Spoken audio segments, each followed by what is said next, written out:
Hi అండి, అందరు నమస్కారం. నా పేరు కిరణ్. ఇప్పుడు మనం మాట్లాడుతున్నాం బ్రహ్మముడి సీరియల్ ఎపిసోడ్ రివ్యూ గురించి అయితే మాట్లాడుతున్నాను. నాకు నిన్న పెద్ద షాకింగ్ ట్విస్ట్ ఒకటి జరిగింది. ఏం జరిగిందంటే, రాజ్ గతం గుర్తుండి నటిస్తూ ఉండగా అనేసి ఛానల్ వాళ్ళు అఫిషియల్గా ఒక పోస్ట్ అయితే పెట్టారు. నేను కమ్యూనిటీ ట్యాబ్లో కూడా పెట్టినాను ఆ పోస్ట్, మీరైతే వెళ్ళి చూడండి. అది నిజమా కాదా అనేది నేను ఒక వీడియో చేశాను. నేను టీఆర్పీ రేటింగ్స్లో కూడా చెప్పాను, మళ్ళీ ఇప్పుడు కూడా ఒకసారి చెప్తా ఉన్నాను. అక్కడ రాజు గతమా కాదా అనేసి మన వాళ్ళని మ్యానిపులేట్ చేయడానికి ఆ విధంగా చేస్తూ ఉంటారు. ఎందుకంటే రాజు కానీ గతము గుర్తుండి అక్కడ కానీ నటిస్తూ ఉంటే, ఇక్కడ మనము మెయిన్గా తీసుకోవాల్సింది డైరెక్టర్ గారి గురించి తీసుకోవాలి. డైరెక్టర్ గారు గుప్పుడంత మనసులో కూడా సేమ్ టు సేమ్ అదే విధంగా చేశారు. ఇక్కడ రాజుని ఋషిని ఇద్దరిని ఒకే లైన్లో తీసుకెళ్తా ఉంటారు. అక్కడ రాజు ఋషి వచ్చి గతం గుర్తున్నా కానీ ఇంట్లో వాళ్ళని పట్టించుకోలేదు. ఇక్కడ రాజు గతం గుర్తులేదు, 100% గతం గుర్తులేదు, మనం మ్యానిపులేట్ చేసే ఆ విధంగా చెప్పారు అనేసి నేను చెప్తా ఉన్నాను. 100% బలగొద్దు చెప్తాను. ఎందుకంటే అక్కడ రాజుకి కావ్యకి లాస్ట్ మూమెంట్లో వాళ్ళు వెళ్ళేటప్పుడు యాక్సిడెంట్ జరిగేదానికన్నా ముందు రాజు వచ్చి మన కావ్యాన్ని ఎంతలా ప్రేమించాడనేసి ప్రతి ఒక్క ఎపిసోడ్ మొత్తం వాళ్ళ లవ్ స్టోరీని ఎక్స్ప్లెయిన్ చేశారు. కాబట్టి అది మాత్రం మైండ్లో ఉందంటే మిగిలిన నలుగురు మైండ్లో లేరు. వాళ్ళని చూస్తే కూడా మైండ్లోకి వస్తారు. అమ్మ నాన్న, రక్త సంబంధం వాళ్ళని చూస్తే కూడా మైండ్లోకి వస్తారు. ఇప్పుడు అపర్ణ గారు అయితే చూస్తారని చెప్తా ఉంటారు కదా, దాని గురించి కూడా మాట్లాడుతాం. ఈరోజు ఎపిసోడ్ అయితే చాలా బాగుంది. అక్కడ రాజు కానీ ఆఫీస్లోకి ఎంటర్ అయితే మాత్రం, అందులో సంతాప్ సాబ్ ప్రాక్టీస్ ఉంటారు కదా, రాజు కానీ ఆఫీస్లోకి ఎంటర్ అయితే మాత్రం అమ్మో దెయ్యం వచ్చిందిరా బాబు పరిగెత్తాలనేసి అందరూ పరిగెత్తింటారు ఖచ్చితంగా.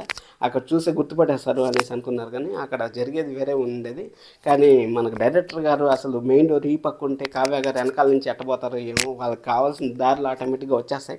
సీరియల్ అంటే లాజిక్లు ఉండవు. లాజిక్లు ఉండకపోయినా కానీ కొంచెమన్నా కామన్ సెన్స్తో తీస్తే బాగుంటుందని నాకు అనిపిస్తుంది. అసలు సీసీటీవీలో చూడడం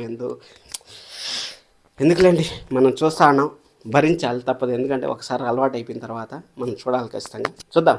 ఇంకా బుక్ ఎపిసోడ్ అయితే ఫైనల్గా ఎప్పుడు వస్తుంది అనేసి అడిగారు. శనివారం అయితే మనకు ఫ్రైడే అయితే వచ్చింది. రేపైతే అపర్ణ గారికి నిజం చెప్తా అనేసి అంటా ఉంది. రేపైతే నిజం చెప్పరు, మనకి మండే ఎపిసోడ్ నుంచి నెక్స్ట్ వీక్లో అప్కమింగ్ ఎపిసోడ్స్లో ఎలా జరగబోతుంది అనేసి మన సండే అయితే వస్తుంది కదా, దాన్ని బట్టి చూద్దాం. ఎందుకంటే రేపు కూడా వీళ్ళు మాట్లాడుకునేది, వీళ్ళు ఇంకా కన్వర్జేషన్, ఇంకా అప్పు వాళ్ళ కన్వర్జేషన్ అవంతా మాట్లాడతారు. అక్కడ అంత మాత్రానికి మన ప్రకాశం గారికి ఎందుకు చూపించారు రాజుని అనేసి నాకు డౌట్ వస్తుంది. ఎందుకంటే అపర్ణ గారికి కావ్య చూపిస్తా అంటుంది, ప్రకాశం గారికి ఎందుకు చూపించారు అనేసి డౌట్ వస్తుంది. మళ్ళీ బ్రహ్మముడి సీరియల్ ఎండ్ అవుతుందా, టైం చేంజ్ అవుతుందా అనేసి నిన్న సబ్స్క్రైబర్ మెసేజ్ చేశాడు. మీ పేరు కొంచెం చెప్పండి, క్రికెట్ లవర్ అని పెట్టింటారు కదా, మీ పేరు చెప్పండి.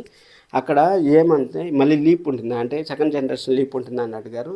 సెకండ్ జనరేషన్ లీప్ అయితే ఉండే క్వశ్చన్ లేదు. ఎందుకంటే కావ్య గారు బిగ్ బాస్కి వెళ్ళాలనేసి ప్లాన్లు అయితే జరుగుతాయనేసి ఇన్ఫర్మేషన్ అయితే ఉంది.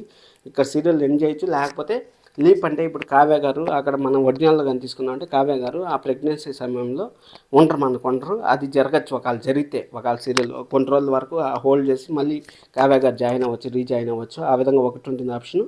టైం చేంజ్ అవుతుందా అనేసి అడుగుతూ ఉంటారు. యామిని క్యారెక్టర్ అయిపోతా ఉంటే ఆడికి ఎండ్ అయిపోయే ఛాన్సెస్ హైగా ఉన్నాయి, 90% ఉన్నాయి. ఇంకోటి టైం చేంజ్ అవుతుందా అని అడుగుతా ఉంటారు. టైం చేంజ్ అయ్యే ఛాన్సెస్ అయితే హైగా ఉన్నాయి. ఎందుకంటే 1 o'clock స్లాట్లో కూడా 6 PMకి వస్తుంది, 6+ TRP వస్తుంది. ఇక్కడ కానీ వచ్చిందంటే మాత్రం 6 o'clock కన్నా 6:30 ఛాన్స్ అయితే ఉంది. ఎందుకంటే మగవ ఆశించినంత టీఆర్పీ అయితే రాలేదు, 4+ వస్తుంది. ఒకప్పుడు 8+ వచ్చేది. ఇప్పుడు కొత్త సీరియల్స్ అయితే భానుమతి సీరియల్ వస్తుంది కదా, భానుమతి సీరియల్ 2+ TRP వస్తుంది. 6 o'clock మాత్రం దయచేసి వేయద్దండి. ఎందుకంటే 6 o'clock వచ్చిన సీరియల్ అంతా ఎండ్ అయిపోయింది. గుప్పుడంతా మనసు ఎండ్ అయిపోయింది, సత్యభామ ఎండ్ అయిపోతుంది. ఇప్పుడు బ్రహ్మముడి వచ్చిందంటే అది కూడా ఎండ్ అయిపోయే ఛాన్స్ ఉంది. అది మాత్రం వేద్దండి. 6:30కి వేయండి, కొంచెం ఫ్రీగా చూస్తాను. 7:30కి అయితే రాదు 90%. మీరైతే సబ్స్క్రైబ్ చేసుకుని మరిన్ని వీడియోస్ కోసం. Thank you so much.